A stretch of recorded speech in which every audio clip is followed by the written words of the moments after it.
రాష్ట్ర అధ్యక్షుడు జగన్మోహన్ రెడ్డి గారు ఇచ్చినటువంటి పిలుపు మేరకు ఏదైతే ఈ రాష్ట్రంలో కోటి సంతకాల సేకరణ జరిగేటువంటి విధానం మీద ఈ రాష్ట్రంలో జగన్మోహన్ రెడ్డి గారు ముఖ్యమంత్రిగా ఉండేటప్పుడు ఈ రాష్ట్రంలో ఉన్నటువంటి పేద ప్రజలకు వైద్యాన్ని మెరుగుపరచడానికి పేద విద్యార్థులు ఎంబీబీఎస్ ఉచితంగా చదువుకునేటువంటి అవకాశం ఉండాలనే ఉద్దేశంతో ఈ రాష్ట్రంలో 17 మెడికల్ కాలేజీలు మంజూరు చేయడం, మరి ఇప్పటికే కూటమి పాలన వచ్చేటప్పటికే 5 మెడికల్ కాలేజీని పూర్తి చేసి క్లాసులు ప్రారంభించడమే కాకుండా సూపర్ స్పెషాలిటీ హాస్పిటల్ కూడా ఏర్పాటు చేసి పేద విద్యార్థుల చదువుతో పాటు పేదలకు వైద్యాన్ని కూడా అందించేటువంటి కార్యక్రమం చేపట్టడం జరిగింది.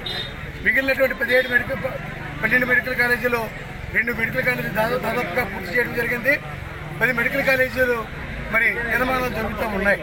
ఈ రకం ప్రభుత్వం వచ్చిన తర్వాత మరి ఏదైతే మోసాలు చేసి అధికారంలోకి వచ్చినటువంటి ఈ కూటమి పాలకులు అనేక రకాలుగా ఈ రాష్ట్ర ప్రజల్ని వంచారు, మోసం చేశారు, తప్పుడు వాగ్దానాలు ఇచ్చి అధికారంలోకి వచ్చిన తర్వాత ఆ వాగ్దానాలను కూడా తుంగలు తొక్కారు. ఇంత తక్కువ కాలంలో ప్రజా వ్యతిరేకత ఈ కూటమి పాలన మీద వచ్చిందని అంటే వారు పూర్తిగా వైఫల్యం, అధికారం ఉండొచ్చేమో కానీ పాలన పట్ల వైఫల్యం చెందారు. జగన్మోహన్ రెడ్డి గారు అప్పు చేశారని చెప్పారు.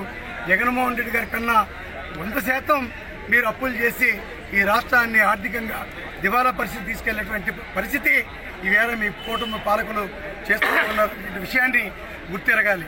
ఎక్కడ ఏ తప్పు జరిగినా ఆ తప్పుని కప్పిపుచ్చుకోవడానికి జగన్మోహన్ రెడ్డి గారి మీద అవాకులు చవాకులు మాట్లాడడం తప్ప ఈ రాష్ట్రంలో ఈ రాష్ట్ర పేద ప్రజలకి మీరు మరి అనుసరిస్తున్నటువంటి విధానాలు, మంచి చేస్తున్నటువంటి హామీలు అమలు చేసేదాని మీద మీకు చిత్తశుద్ధి లేదు.